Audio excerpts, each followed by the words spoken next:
Payday. Sweet, brief, and gone too soon. Payday, that magical 24-hour period where your bank account looks like Elon Musk adopted you before it crashes harder than a crypto bro's portfolio. Most people treat payday like a victory parade. Hit the bar, buy new shoes, maybe splurge on that Bluetooth-enabled toaster nobody needs. Then 2 weeks later, you're shaking out couch cushions for quarters, praying your debit card doesn't scream in public when it gets declined.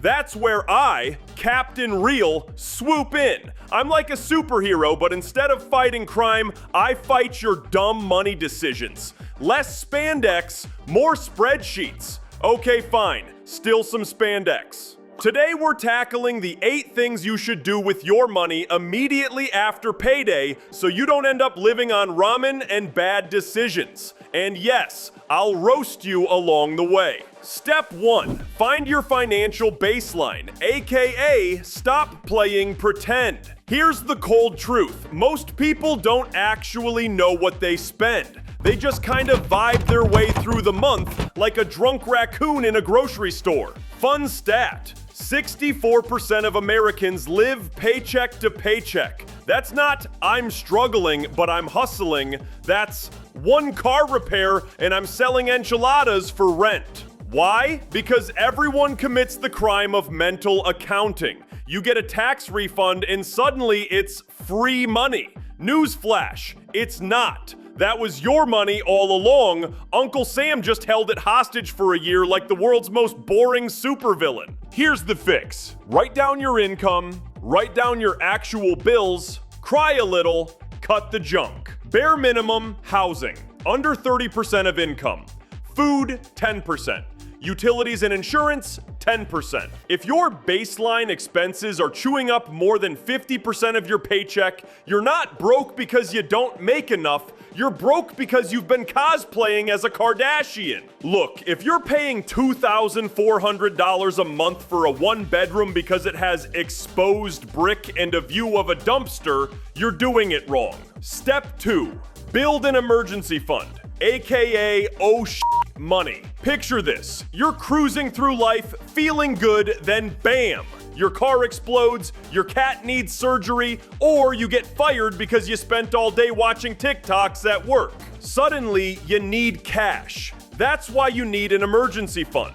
Not for fun, not for vacations, not for limited edition Pokemon Oreos. For disasters. Experts say 6 months of expenses is ideal. That means if your baseline is $3,000 a month, you want $18,000 stashed somewhere boring, like a high-yield savings account. Not in stocks, not in crypto, not under your mattress where raccoons can get it. Why? Because emergencies don't RSVP. They just kick down the door. And if you're not ready, Visa and MasterCard will be. Stat check, 56% of Americans can't cover a $1,000 surprise expense. That means half the country is one broken transmission away from crowdfunding their misfortune on GoFundMe. Don't be that guy. When I was 20, I got into a car accident that cost me $5,000. If I didn't have cash saved, I'd still be paying off that debt. Or worse, hitchhiking to work on a unicycle while crying into my enchilada. Step 3. Kill high-interest debt. With a flaming chainsaw if possible. Debt is the clingy ex of the financial world. It follows you everywhere, costs you money, and ruins your credit score. Here's how ugly it gets. Let's say you've got $6,500 in credit card debt at 19.5% interest. You pay the minimum $130 each month. You'll be in debt for over 8 years and end up paying $6,000 extra in interest. That's like buying a second car, except all you get is sadness and bad credit. 2 strategies exist. Avalanche, pay off the highest interest debt first, mathematically smartest. Snowball, pay off the smallest debt first, psychologically satisfying. Pick whichever keeps you motivated, but don't stop until it's gone. Debt-free is the closest you'll ever get to feeling like Batman without trauma or dead parents. Step 4, invest. Because future you is an idiot without help. Here's the secret rich people don't want you to know. Wealth isn't built by lottery tickets, crypto pumps, or starting a dropshipping business selling glow-in-the-dark dog collars. It's built by boring investing. Meet compound interest, the only math formula that makes sense after tequila. At an average 10% annual return, your money doubles roughly every 7 years. Example, start investing $6,000 a year at 25. By 65, you've got $2.7 million. Start at 35 instead, you end up with $1.2 million. That 10-year delay costs you $1.5 million. That's a whole yacht.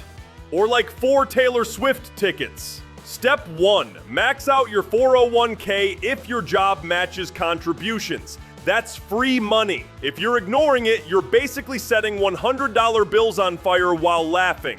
Stop it. Step 5, Roth IRA, because screw future taxes. Taxes are inevitable. Death is inevitable. But paying more taxes than you need to? That's just dumb. Enter the Roth IRA. You pay taxes now, your investments grow tax-free, and when you retire, Uncle Sam doesn't get a cut. Translation, you get to keep all your gains while sitting on a beach somewhere, drinking something fruity with a little umbrella. Contribution limit is around $6,500 a year. That's like giving yourself a financial bunker from future tax hikes. And the best part? You can withdraw your contributions anytime. No penalty. But don't treat it like your emergency fund. That's like eating your seed corn. You're just screwing over future you. Einstein called compound interest the 8th wonder of the world, which means if Einstein had a Robinhood account, he'd be richer than Jeff Bezos.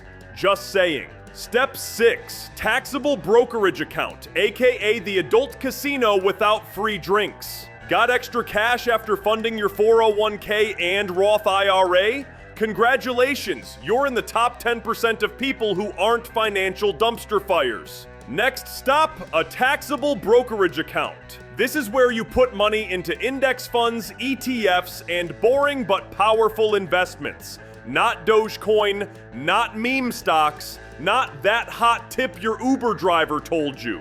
The trick here is dollar cost averaging. Invest the same amount on a regular schedule, rain or shine, bull market or bear market. Markets go down, you buy more shares. Markets go up, you still buy. Over time, it averages out and you ride the wave upward. It's the opposite of gambling, except you actually win in the long run.